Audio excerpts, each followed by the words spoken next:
हे भगवान वासुदेव, वासु समस्त ब्रह्मांड जिनके रोमकूप में वास करता है, ऐसे अनंत ब्रह्मांड जिनके रोम कूपों में वास करते हैं। वासु सर्वनिवासस्य विश्वान यशु लोमशु तस्य देवः परम ब्रह्म वासुदेव इति रीता। जिनके लोम कूपों में अनंत विश्व ब्रह्मांड स्थित हैं, वो सर्वनिवास, वो महान, वो परम पुरुष, महान देव स्वामी आपको वासुदेव कहते हैं। वही आप महान, वही आप परम पुरुष वासुदेव के रूप में है। चारों वेद पुराण इतिहास जितना भी वर्णन है प्रभु आपका है।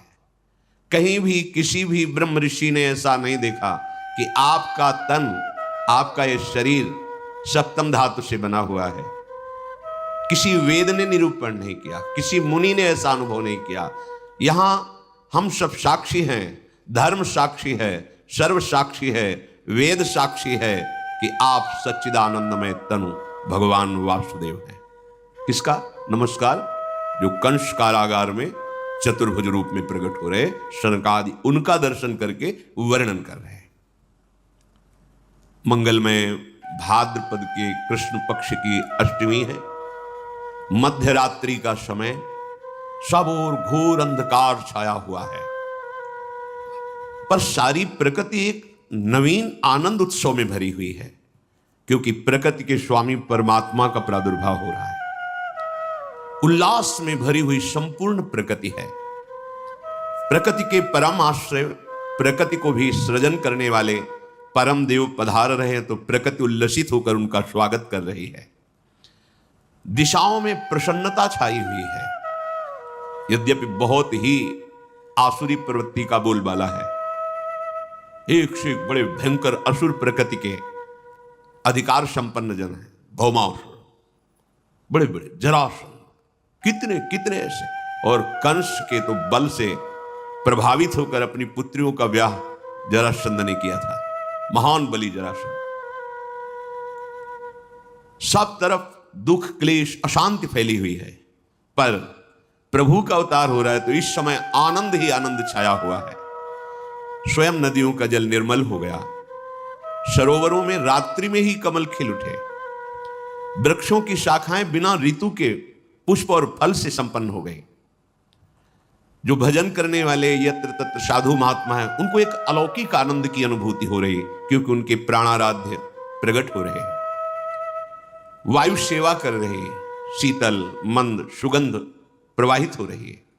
देवताओं की दुंदुभियां बिना बजाए अपने आप बजने लगी, क्योंकि सर्वलोक महेश्वर का प्रादुर्भाव हो रहा है। गंधर्व किन्नर एक अलौकिक प्रेरणा से गान कर रहे हैं, नृत्य कर रहे हैं। रात्रि के समय सिद्ध चारण, बड़े बड़े पदाधिकारी लोक के लोकपाल जो ईश्वर कोटि के हैं, सब स्तवन कर रहे हैं। एक अद्भुत जो समाधि में आनंद प्राप्त होता है महत योगी जनों को, आज सबको स्वाभाविक एक शीतलता, शांति, एकाग्रता, परमानंद की अनुभूति हो रही, क्योंकि भगवान का प्रादुर्भाव हो रहा है। अनंत सूर्य, अनंत चंद्रमाओं जैसा, जहां कंस का कड़ा पहरा है, राक्षसी स्वभाव के मायावी द्वारपाल है, जो कोई सूक्ष्म रूप धर के भी आ जा नहीं सकता है, ऐसे मायावी हैं कंस के पास, जो उस समय वर्तमान में द्वारपाल लगे हुए हैं, क्योंकि उसको भय ये आखिरी संतान है, यही मेरी मृत्यु का कारण होगी, बहुत सावधान है। जैसे अनंत सूर्य चंद्र एक साथ प्रकाशित हो गए हो, ऐसे मथुरा में कंस कारागार में दिव्य प्रकाश प्रकट हुआ। देखा शंख चक्र गदा पद्म धारण किए हुए चतुर्भुज, विशाल नयन, वक्षास्थल पर दिव्य श्रीवत्स चिन्ह, भृगुलता, भृगु जी के चरण चिन्ह, रत्नहार धारण किए, विविध आभूषण, दिव्य कांति, किरीट मुकुट कुंडलधारी, अंग अंग से सौंदर्य और ऐश्वर्य टपक रहा है। सौंदर्य और ऐश्वर्य अंग अंग से। ऐसा दिव्य अद्भुत रूप देखकर वसुदेव देव की कितने कष्ट में थे, विचार कीजिए कितने कष्ट। ऐसे दुष्ट स्वभाव के शासक, और उसको भय है कि इनसे संतान जो होगी वो मेरी मृत्यु का कारण बड़ा कष्टमय जीवन, घोर अंधकार में, जेल में, हथकड़ी बेड़ी पड़ी हुई। हमें थोड़ा कष्ट होता है, हम भगवान को शिकायत करने, ये इतने महान तप संपन्न है कि भगवान की पिता होने का सौभाग्य, पर कैसा कष्ट है, घोर पहरा है। उस अंधकार में ऐसे तेजोमय रूप को देखकर अद्भुत आनंद वसुदेव और देवकी जी को हुआ।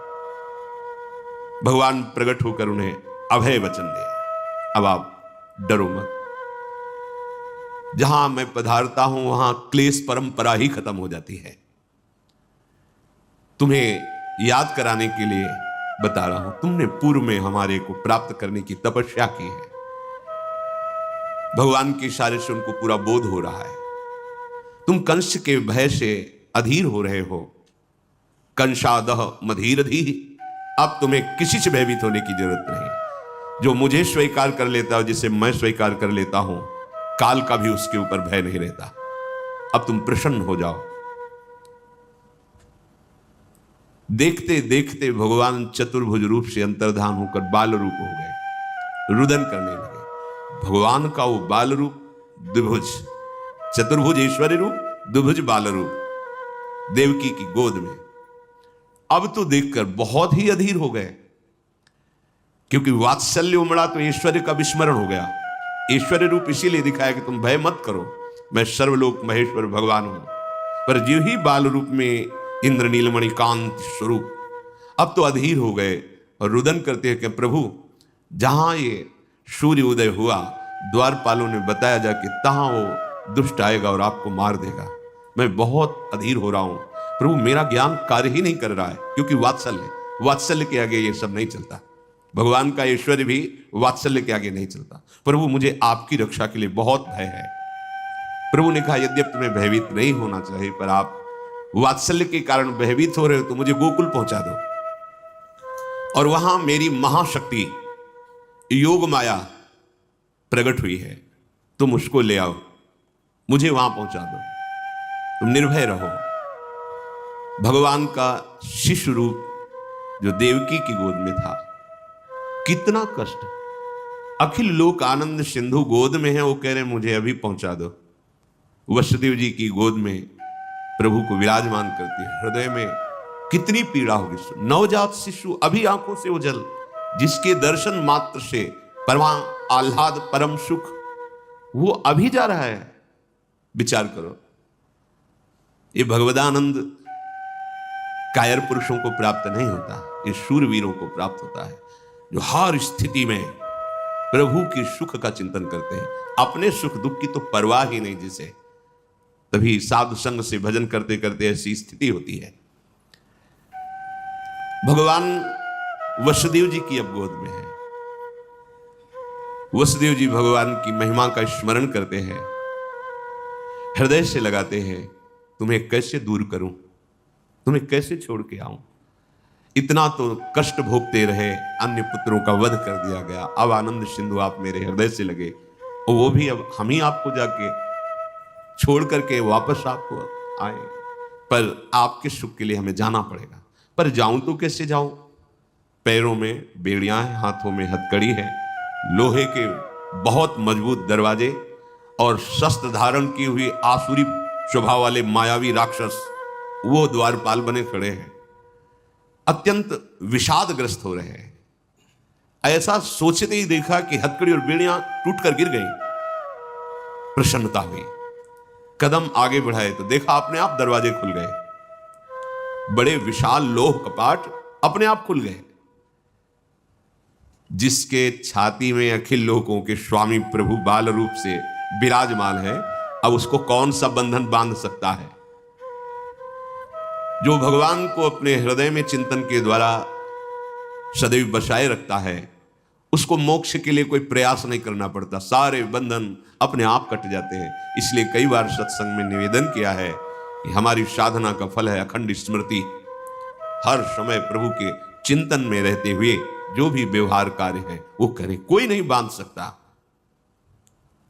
जब तक प्रभु का स्मरण हृदय में नहीं है, तब हजारों लाखों साधनाएं कर लो, प्रयास कर लो, ये माया का बंधन खुलने वाला नहीं। माया की साकलों से हाथ पैर गले सब बंधे हुए हैं।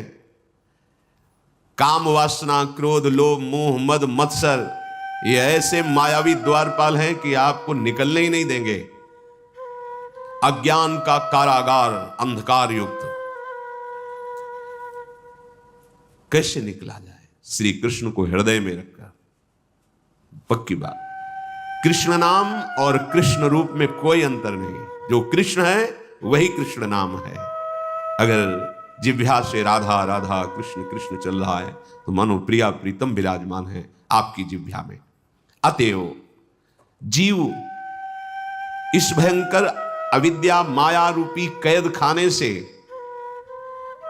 विविध प्रकार की वासना की जंजीरों से, काम क्रोधादि मायावी द्वारपालों से बचकर अगर निकल सकता है तो एकमात्र प्रभु को हृदय में रखने पर, अर्थात स्मरण करने पर। अगर प्रभु का स्मरण है तो आप मुक्त हो जाएंगे। मुक्ति के लिए कोई अलग से वेदांत पढ़ने की जरूरत नहीं, अपने आप ज्ञान प्रकाशित हो जाएगा। प्रतिपल भगवद स्मरण, चित्तवृत्ति को रोककर बार बार नाम में लगाना, रूप में लगाना, लीला में लगाना, धाम चिंतन में लगाना।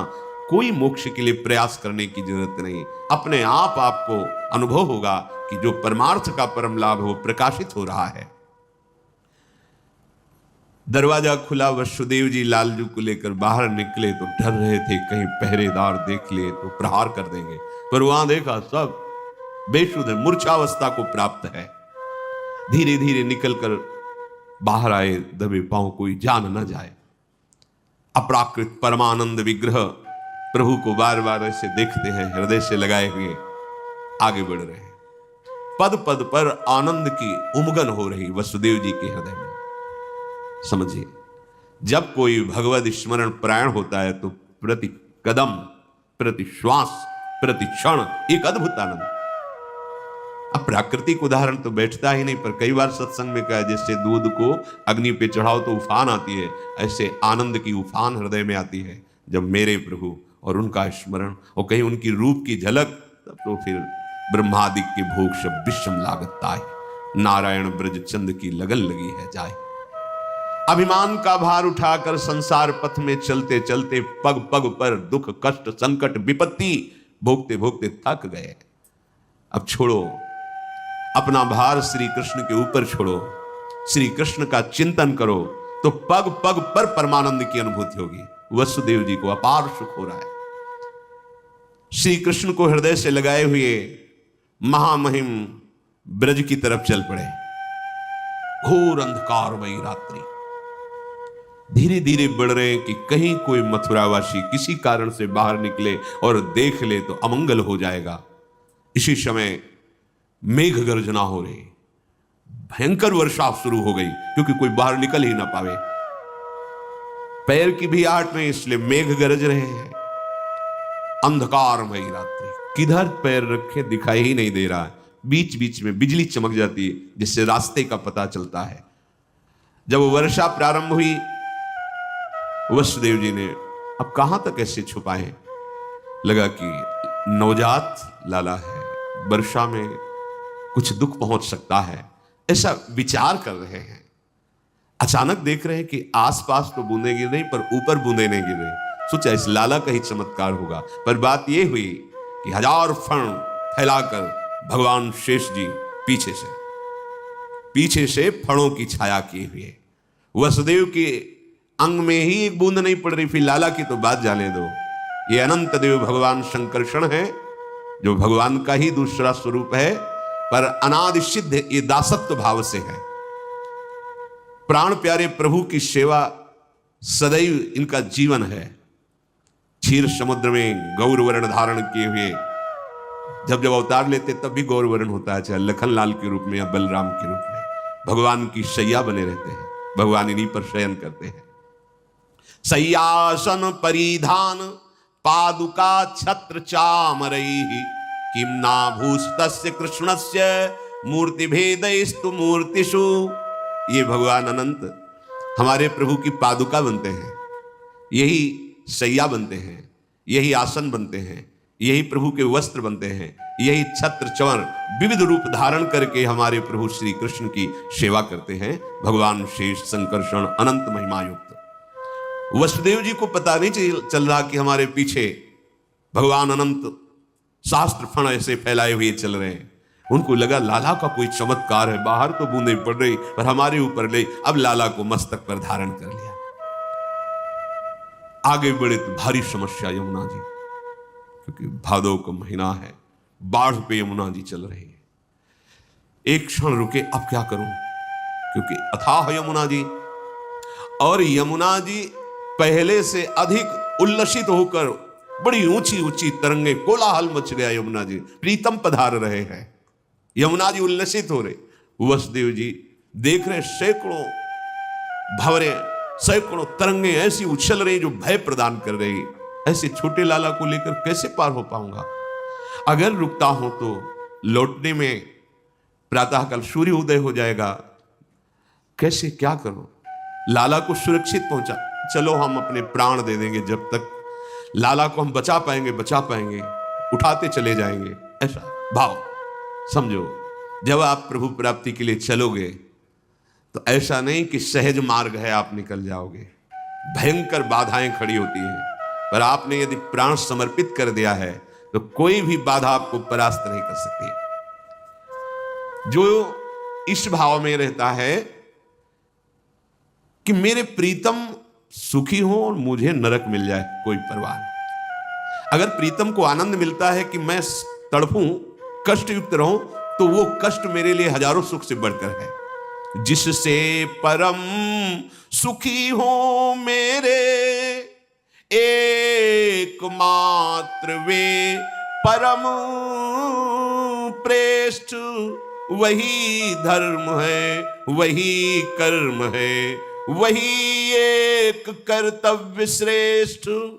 फिर चाहे वो चिरबंधन हो चाहे तुरंत ही मोक्ष, हो चाहे अज्ञान तमोमय, हो चाहे ज्ञान अपरोक्ष, हो अनंत कालीन स्वर्ग सुख, चाहे नरक यंत्रणा घोर, हो अशांति के बादल छाए, चाहे नित्य शांति सब ओर, हो अतिशय दारिद्र भले, हो चाहे अतिशय भोग विलास, हो चाहे कर्मों का जीवन, चाहे पूर्ण कर्म संन्यास, बंध मोक्ष अज्ञान ज्ञान से, स्वर्ग नरक से नहीं संबंध, रहा न भोग ऐश्वर्य परम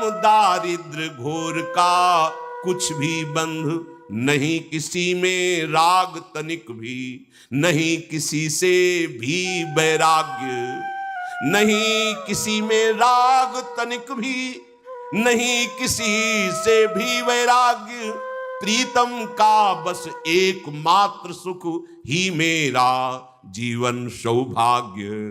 ये है नंद के आनंद भय। ये चाहे मुझे घोर नरक मिले, घोर यंत्रणा मिले, पर मेरे प्रीतम को सुख पहुंचना चाहिए। वही मेरा कर्तव्य है, वही मेरा धर्म है, वही मेरा कर्म है। चाहे मुझे बंधन हो, चाहे मोक्ष, इसकी कोई परवाह नहीं। चाहे अज्ञान हो, चाहे ज्ञान, मुझे इसकी भी परवाह नहीं। चाहे स्वर्ग मिले, चाहे नरक, इसकी भी परवाह नहीं। चाहे अशांति हो या शांति, इसकी भी चाह नहीं। चाहे दारिद्र हो या अद्भुत ऐश्वर्य, इसकी भी परवाह नहीं। चाहे बंधन में जीवन हो या मोक्ष में, इसकी भी परवाह नहीं। बस केवल एक परवाह है, मेरे प्रीतम सुखी हो, मेरे हृदय में उनका विस्मरण न हो, और जोई जोई प्यारो करे सोई मोहि भावे। वसुदेव जी ने निश्चय किया, अब ये जीवन प्रभु के लिए, क्या डरना। और यमुना जी में कदम रखा। यमुना जी और उल्लसित हो रही। प्रभु ने सोचा कि जब तक चरण स्पर्श नहीं होंगे इनका उल्लास बढ़ता जाएगा चरण स्पर्श के लिए। और जैसे जैसे वो जल में प्रवेश करते तैसे तैसे और ऊपर उठाते जा रहे। प्रभु ने अपने चरण अभी प्रकट हुए बड़े कर दिए। यमुना जी जो ही चरण स्पर्श की नम्र हो गए, जल अपने आप घटने लगा। बस घुटनों घुटनों पूरी यमुना जी हो। वसुदेव जी को लगा कि ये कुछ चमत्कार लाला का ही है, क्योंकि अभी तो ऐसा तूफान में स्वरूप यमुना जी का मैं भयभीत हो रहा था। वसुदेव जी प्रभु को लेकर के आगे बढ़े। इतनी प्रेम व्यवस्था है कि मार्ग ही नहीं दिखाई दे रहा। तो ये बिजली चमक चमक करके उसी मार्ग में चमक रही जहां जाना है, वो आगे आगे रास्ता बेशुद्ध है, देह भाव विस्मृत है, परम आत्म सुख का स्वरूप श्री लालजू महाराज उनकी गोद में है। बिजली ने पहुंचाया, कांति प्रकट होते हुए नंद घर में पहुंचे। वहां भी देखा आश्चर्य, कोई नहीं जग रहा, सब सो रहे हैं, अर्थात सब मूर्छित हैं भगवान की योग माया से। धीरे धीरे कोई जग न जाए, प्रभु को लिए हुए आगे पहुंचे। बिजली चमक रही थी, मार्ग दिखाई नहीं दे रहा था, तो बिजली ने बताया, भावे जब परमार्थ का पथिक आगे चलता है तो उसे सूझता नहीं है, क्योंकि बड़ा सूक्ष्म मार्ग है। तो जो ज्ञान ज्योति है वो उसे मार्ग बताती है। जो अपना लक्ष्य है वहां तक पहुंचने के लिए फिर किसी के पूछने की जरूरत नहीं होती। जब आपकी अखंड स्मृति चलती है सच्ची सच्ची, किसके आगे क्या, आगे का मार्ग पूछना नहीं होता, वो प्रकाशित होता है, दिखाई देता है। ये अंतर का, हृदय का होता है, ये कोई बाहरी यात्रा नहीं है। वही ज्ञान ज्योति ऐसे प्रकाशित होती, ये मार्ग है, ये मार्ग है, ये मार्ग। वहां पूछना नहीं, पूछना तो तब तक होता है जब तक मार्ग का आपने चयन नहीं किया, लक्ष्य स्थित नहीं किया, तब तक पूछना होता। जहां लक्ष्य स्थित हुआ और आपका अखंड स्मरण शुरू हुआ, फिर आगे का मार्ग पूछा नहीं जाता, वो दिखाई देता है, ये जाओ, वहां बिल्कुल नहीं पूछना होता। इसके बाद क्या होता है, कैसे चला जाता, ये सब उनकी बातें हैं जो अभी चित्त का समाधान नहीं हुआ, अभी लक्ष्य दृढ़ नहीं हुआ। कभी भी भगवत मार्ग का पथिक पथ भ्रष्ट हो ही नहीं सकता, क्योंकि ज्ञान ज्योति उसके हृदय में प्रकाशित होकर मार्गदर्शन कराती रहती है। स्वयं वो तेज उसका पथ प्रदर्शक बन जाता है। सच्ची बात, सच्ची बात। आगे आगे ये है, अब ये स्थिति आ रही है, अब ऐसे चलना है, ये बाधा यहां है, इसको हटाना है, अंदर ही अंदर आने लगता है। पर ये उसका जिसका लक्ष्य दृढ़ हो गया है और स्मृति अखंड। नंद भवन में पहुंचे, वही विकलता फिर प्रारंभ। ऐसे सुंदर शिशु को यहां विराजमान करके इनको छोड़ के जा, पर चलो इनका सुख हो, इनका मंगल हो। तो जब शिशु को पधराया तो उनकी दृष्टि थी, आदेश हुआ था कि वहां कन्या प्रकट हुई, तो देखा कि पार्श्व में कन्या है। कन्या पर दृष्टि जाते ही उनकी दृष्टि, क्योंकि वो योग माया है, वो ये नहीं देख पाए कि लाला में लाला समा गया। लाला पहले से विराजमान है यशोदा जी की पार्श्व में, और लाली, ये लाली योग माया है, और जो लाला है वो निकुंज से आए हुए लालजू महाराज। पर ये रहस्य वसुदेव जी ने भी नहीं जाना। कन्या को उठाया, फिर हृदय में दाह, क्योंकि प्रभु को छोड़कर जा रहे, हृदय में वियोग है, अब कब दर्शन होंगे आपके। ये बात किसी को पता नहीं है। धीरे धीरे कदम बढ़ाते हुए आए, जैसे आए वैसे ही मार्ग व्यवस्था होती गई। जे ही अंदर गए, कपाट बंद, हथकड़ी बेड़ी लग गई, कन्या गोद में, पहरेदार जग गए। यहां भी किसी को होश नहीं नंदालय में। पर ये जो चतुर्भुज भगवान ऐश्वर्य में बाल रूप से आए, वो नंद बाबा के लाला में विलीन हुए। हरिवंश महाप्रभु कहते हैं, आनंद आज नंद के द्वार। कौन है नंद के यहां जिसका आनंद मनाया जा रहा है? बोले, दास अनन्य भजन रस कारण प्रगटे लाल। और वहां ऐश्वर्य में भगवान, और यहां बिहारी जो वृंदावन में नित्य विहरण करते हैं प्रियाजों के साथ, इसी रस का पान कराने के लिए युगल सरकार पधारे। तो जो लालजू महाराज है वो नंद, आनंद आज नंद के द्वार प्रकट हो रहे। कौन? दास अनन्य भजन रस कारण। यहां परित्राणाय साधूनाम विनाशाय च दुष्कृताम देवकी नंदन भगवान पधार रहे। और ये प्रेमी जनों को प्रेम पान कराने के लिए दास अनन्य अनन्य भजन रस कारण प्रगटे लाल मनो। इनके प्रकट होने का कारण क्या है? अनन्य प्रेमी रसिक जन, कोई सख्य भाव का, कोई गोपी भाव का, वात्सल्य भाव का, जो मंजरी भाव का, किंकरी भाव का, सबको रसास्वादन कराने के लिए निकुंजाधिपति प्रभु वृंदावनेश्वर पधार रहे हैं। आनंदाज भगवान यशोदानंद के यहां, जैसे कारागार में कंस के यहां ऐश्वर्य संपन्न भगवान, यहां निकुंज से पधारे हुए लालजू। कोई ये सोचे ना कि कोई कल्पना है, कि ये अपनी कल्पना में बोल रहे हैं। भगवान कोई 10-20 थोड़ी होते हैं। सर्व भवन समर्थ, कर तुम अकर तुम अन्यथा कर तुम, महान शक्तिमान के लिए एक ही समय दो जगह प्रकट होना, ये कोई आश्चर्य की बात है क्या? उनके लिए असंभव है क्या? जो भगवान करोड़ों असंख्यों गोपियों के साथ एक ही समय रासमंडल में एक एक गोपी के बीच में प्रकट है, उनको मथुरा की जेल में और नंद बाबा के भवन में अलग अलग प्रकट होना कोई आश्चर्य की बात है? जो भगवान द्वारिकाधीश जिनकी दिनचर्या देखने के लिए नारद जी जाते हैं, तो 16,108 महल में अलग अलग हर रानी के पास भगवान अपनी दिनचर्या करते हुए नारद जी को दर्शन देते हैं। ये कोई आश्चर्य की बात है? भगवान सर्वाश्चर्यमय है। गोपराज नंद जी समस्त समृद्धियों के स्वामी हैं, पर उनकी कोई पुत्र नहीं था। अवस्था बड़ी हो गई थी। प्रेमी हृदय ब्रजवासी जन सब जब बैठक में बैठते तो क्रमशः यही बात आ जाती, बात करते करते, कि गोपराज यदि आपके कोई पुत्र होता तो जैसे बैठक में आप उच्चासन पर विराजमान, ऐसे वो विराजमान होते, हम सब ब्रजवासी धन्य होते। बाबा का हृदय जल जाता। अब क्या करें? विद्वान ब्राह्मणों से सलाह ली तो उन्होंने बताया कि अगर यज्ञ किया जाए तो भगवान हरि प्रसन्न हो जाते हैं और फिर पुत्र प्रदान करते हैं, तो आप उत्कृष्टि यज्ञ कीजिए। बाबा के पास समृद्धि थी ही, पुत्रेष्टि यज्ञ, ब्राह्मणों की वेद ध्वनि गूंज रही है। पर एकांत में बैठ करके नंद बाबा यशोदा जी से कहते हैं कि यशोदा, ये यज्ञ हो रही है, पर इसकी सामर्थ्य नहीं कि मुझे मेरे जैसे भाव में स्वप्न में पुत्र आया है वैसा यज्ञ से प्राप्त होगा। मेरे भाव में श्याम सलोना ऐसा आकर्षण करता रहता है और मुझे पक्का विश्वास है कि वो किसी कर्म से नहीं प्राप्त होता है। पुत्रेष्टि यज्ञ में मेरा विश्वास है, पर यह निश्चित किसी कर्म या यज्ञ आदि का फल वो नहीं हो सकता। मेरे मन में एक अद्भुत सौंदर्य युक्त बालक खेलता रहता है। मैं तुम्हें बताया नहीं है, पर वो किसी कर्म जनित, तपस्या जनित उसका फल नहीं है, क्योंकि कर्म का फल जितना भी है वो सब चंचल है, स्थायी नहीं है। मैं जिसे देखता हूं वो अचल है, वो अचिंतनीय है, वो स्वयं मेरे हृदय में प्रकाशित हुआ है। मैंने एक स्वप्न देखा है। उस स्वप्न में वो इतना सुंदर बालक है कि भगवान वैकुंठाधिपति नारायण को भी हमने ध्यान में देखा है, वैसे वो भी सुंदर नहीं है।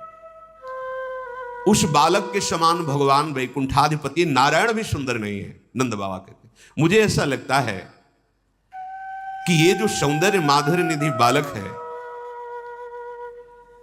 ये मुझे किसी भी कर्म से प्राप्त नहीं हो सकता। हां, वो कृपा करके आवे तो बात अलग है। मेरा हृदय ऐसा कहता है, होने दो, यज्ञ हो रही, पर यज्ञ से वो प्राप्त हो जाए ऐसा।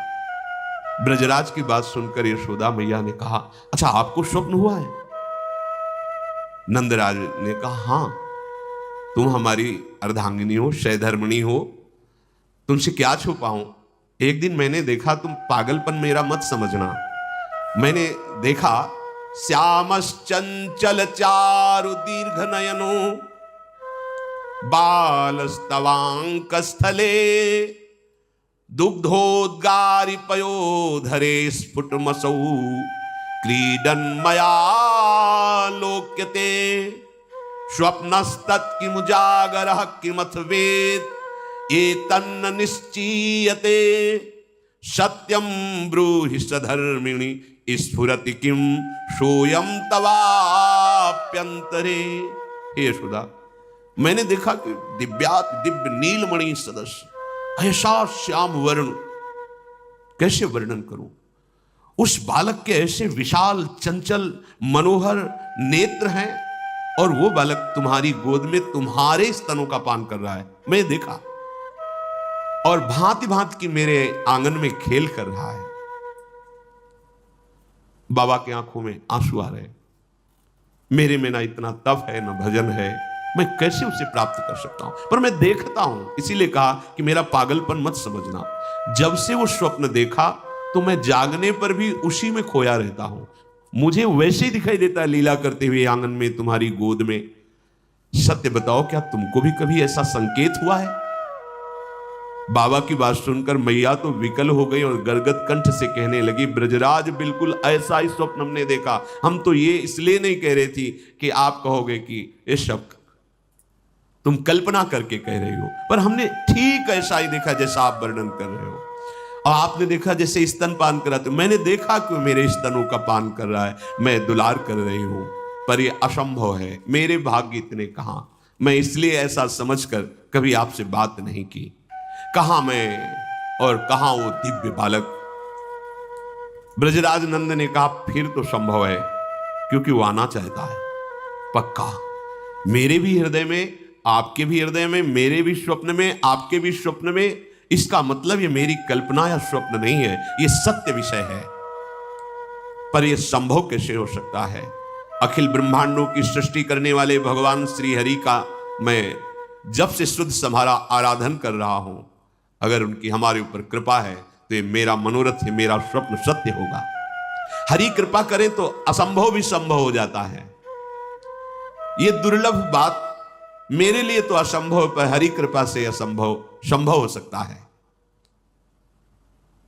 तदनंतर हरि सेवानिष्ठ बाबा और मैया दोनों तन मन धन वचन से पूर्ण शरण होकर भगवान श्री हरि की आराधना की और 1 वर्ष के लिए द्वादशी के दिन यथाविधि व्रत करने का नियम लिया। द्वादशी व्रत की संख्या वृद्धि के साथ साथ भाव में उसी पुत्र की प्राप्त करने की लालसा जो स्वप्न में देखा, जो मनोरथ में है, परम व्याकुलता बढ़ती गई। व्रतानुष्ठान सर्वांग पूर्ण हुआ तो देखा द्विभुज मुरली मनोहर भगवान सामने खड़े। वहां क्या देखा? चतुर्भुज भगवान नारायण सामने खड़े। यहां क्या देखा? द्विभुज मुरली मनोहर ललित त्रिभंगी लालजू महाराज।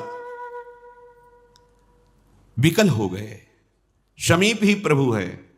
कृपा दृष्टि से मुस्कुराते हुए बड़ी बड़ी मधुर वाणी में कहा, अहो मयि अभिषक्तौ भक्तौ कथम निर्विद्य खिद्ये थे योषावतसी कुसुम सुषमा सुकुमारः कुमारः शस्त्रदेवानुभवतोर्भवतो कुमारतया स्फुरति सतु सदा भवतो रेवानुगतः प्रतिकल्पम स्वभक्ति प्रवर्तनाय दिव्यमत प्रवर्तित द्रोणधरा रूपांश कलावतो तदभूरि भाग्यम इत्यादि रीत्या ब्रह्माद्यलभ्य साक्षात् तत्फल साक्षात्काराय स्वयमेव पृथिव्यां भवतोर्भवतोरेव भवं लभत एव अचिरादेव रुचिरा रुचिरेशायुवयो सफलतां बलिता। प्रभु ने कहा, नंद यशोदा, तुम मेरे परम प्रेमी आसक्त भक्त हो, तुम खिन्न मन क्यों हो? जो मेरा आसक्त चित्त होता है उसके लिए कोई दुर्लभ बात नहीं होती। ये जो तुम अतिशी कुसुम के सदस्य श्याम सुंदर सुकुमार का स्वप्न देखा, मैं ही था। वो स्वप्न नहीं था, मैं स्वयं आया था। जो तुम्हारी अनुभूति है बाल रूप की, मैं स्वयं तुम्हारे बाल रूप में तुम्हारे यहां आया था, भाव में, स्वप्न में, और प्रगट में आऊंगा। वात्सल्य प्रेम का तुम्हारे हृदय में अथाह समुद्र है।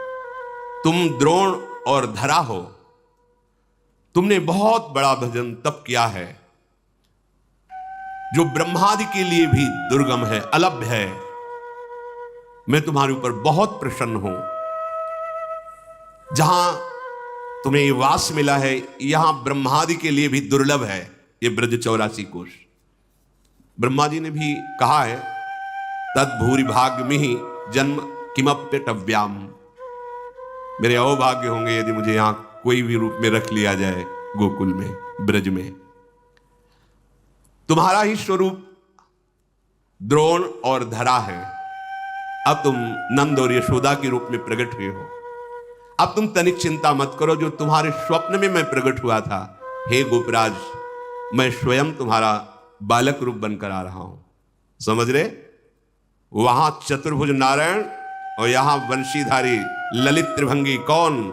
ये निकुंज से पधारे हुए लालजू महाराज।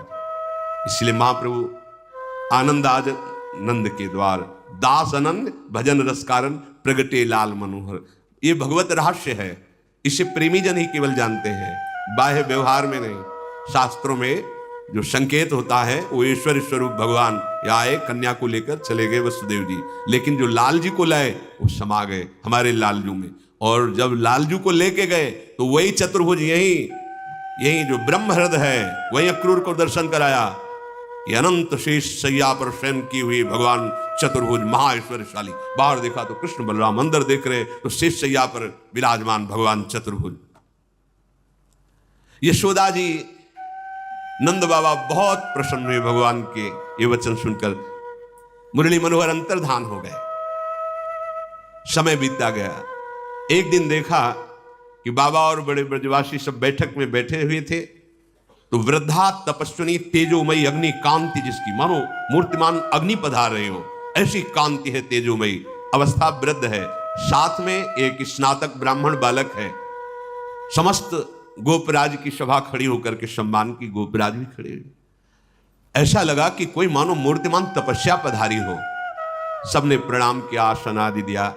देवी, आपके दुर्धर्ष तेज को देखकर हम ये जान नहीं पा रहे कि आप कौन हमारे ब्रज में पधारी हैं। ऐसा लगता है कि भगवान की महाशक्ति योग माया ही मूर्तिमान तपस्वी रूप में आई है, और आपके साथ बालक के देखने से ऐसा प्रतीत होता है मानो देवर्षि नारद जी ही इस बाल रूप में आए हुए हो। ये बात सुनकर ब्रजराज की वो तपस्विनी मुस्कुराकर बोली, मेरा नाम पौर्णमासी है, मैं तपस्विनी हूं और पूर्ण दैव का ज्ञान रखती हूं। प्रारब्ध का, भाग्य का, दैव विधान क्या है, मैं इसका पूर्ण ज्ञान रखती हूं। इस बालक का नाम मधुमंगल है। ये स्नातक है, महान भजन रस में डूबा हुआ है, इसलिए इसको देखकर देवर्षि नारद का स्मरण होना उचित ही है। ये देवर्षि नारद के ही समान है। तपस्विनी की बात सुनकर गोपराज अपनी सभा के साथ हाथ जोड़ करके पुनः प्रणाम किया और कहा कि क्या हमारे लिए आज्ञा है। हमारे तो अहोभाग्य हुए ब्रजवासियों की कि आप तपस्विनी की सेवा करने का सौभाग्य मिलेगा। इस पर आपने महती कृपा करके हमारे नगर में जो आप आई ब्रज में, तो आप हमें बताइए कि हम आपकी क्या सेवा करें। उन्होंने कहा, तुम्हारा निर्वचनीय सौभाग्य प्रकट होने वाला है, मैं उनके दर्शन करने के लिए आई हूं। तुम सब पूछ रहे हो तो मैं वर्णन कर रही हूं। तुम सब ब्रजवासियों का महान सौभाग्य उदय होने वाला है। ये जो आपके गोपराज नंद है, इनके यहां अखिल जगत को आनंद सिंधु में निमग्न कर देने वाला वो प्रेम बपू प्रभु प्रकट होने वाले हैं। पौर्णमासी की ये बात सुनकर बाबा परमानंद में मगन हो रहे हैं। गदगद वाणी से कहने लगे, देवी, आपके शुभागमन से इस संपूर्ण ब्रज पावन हो गया। हम आपके लिए कृष्णांतिके के समीप एक पर्णकुटी बना देते हैं। आप रहिए। कृष्णांतिके यमुना जी के समीप, यमुना जी का एक नाम कृष्णा भी है। कृष्णा अर्थात यमुना जी के समीप, कृष्णांतिके यमुना के समीप एक पर्णशाला की रचना करते हैं, और आप विराजिए और हम सब ब्रजवासी आपकी सेवा करेंगे। पौर्णमासी बोली, आपका वाक्य निकला कृष्णांतिके, तो अब जो बालक होगा उसका नाम कृष्ण रखा जाएगा। मैं दैव विधान को जानने वाली हूं, दैवज्ञा हूं, हर विधान मुझे पता है। तो जो बालक तुम्हारे यहां प्रकट होगा उसका नाम कृष्ण होगा। वो अद्भुत प्रभावशाली होगा। उसके प्रभाव को क्या बतलाऊं, वो प्रभाव में परस्पर विरोधी वस्तुओं में भी कोई विरोध नहीं रह जाएगा जब वो प्रकट होगा। तस्मिन् जातवती निर्दानवता पृथिव्याम भविष्यति, तदीय गुणे सदानवता सगुणता विद्यादि प्रबंधे तत्संबंधे तु निर्गुणता सकिंचनता विषय संपत्तौ तद्भक्तौ तु निष्किंचनता इत्यादिकम विरुद्धाय मानमपि सर्वै नरुद्धम करिष्यति। ये बालक जब प्रकट होगा तो निर्दानवता साधनवता, सगुणता निर्गुणता, संकिंचनता निष्किंचनता, ये परस्पर विरोधी एक हो जाएंगे। तात्पर्य, जब ये प्रभु पधारेंगे तो यहां कोई दानव नहीं रह जाएगा, दानवता का विनाश हो जाएगा अथवा निर्दानवता सिद्ध हो जाएगी। नंद नंदन के अनंत मधुर गुण वाली पृथ्वी के भाग्यशाली व्यक्तियों के लिए सदानवता हो जाएगी, अर्थात समस्त ऐसे सुखों की वर्षा होगी, ऐसे सुखों का दान करेगी पृथ्वी, सब आनंदित हो जाएंगे। तो पहला निर्दानवता अर्थात दानव प्रवृत्ति का नाश, और सदानवता अर्थात पृथ्वी ऐसे सुखों को प्रकट करेगी, सब आनंदित हो जाएंगे, ऐसे सुखों को दान करेगी। और जब ये प्रभु प्रकट होंगे तो विद्यादि गुणों से विभूषित होंगे, जितने भी होंगे सबके अंदर दैवी संपदा भागवतिक गुण बनेंगे। लेकिन ये सतोगुण, रजोगुण, तमोगुण इनका कोई प्रभाव नहीं रहेगा। इसलिए निर्गुणता और सगुणता भागवतिक सद्गुण प्रकट हो जाएंगे, और निर्गुणता अर्थात सतोगुण, रजोगुण, तमोगुण का प्रभाव नहीं पड़ेगा, क्योंकि प्रभु त्रिगुणातीत है। इनके प्रकट होते ही, इनके सानिध्य में तीन गुणों का प्रभाव अपना प्रभाव नहीं डाल पाता। और सकिंचनता भगवत सेवार्थ शरीर निर्वाह के लिए, भगवत सेवा भाव के लिए समस्त वैभव एकत्रित हो जाएगा। लेकिन उनके हृदय में प्रभु के सिवा किसी से अपनापन नहीं होगा, इसलिए निष्किंचनता, ऐश्वर्य वैभव और निष्किंचनता एक साथ रहेंगे। पौर्णमासी जी ने कहा कि आप हमारे लिए जो बोले यमुना के पावन तट पर पर्णकुटी तो आप बनाइए, और जब लाला प्रकट होगा तब उसके दर्शन करेंगे, फिर हम आगे बात करें। ये पौर्णमासी देवी महान भजन से युक्त है। श्री कृष्ण के जो आगे संदीपनी मुनि जी गुरु होते हैं, उनकी ये माता है, और ये महान शक्ति सामर्थ्य युक्त है। ये मधुर लीला के सब विधानों को जानने वाली है।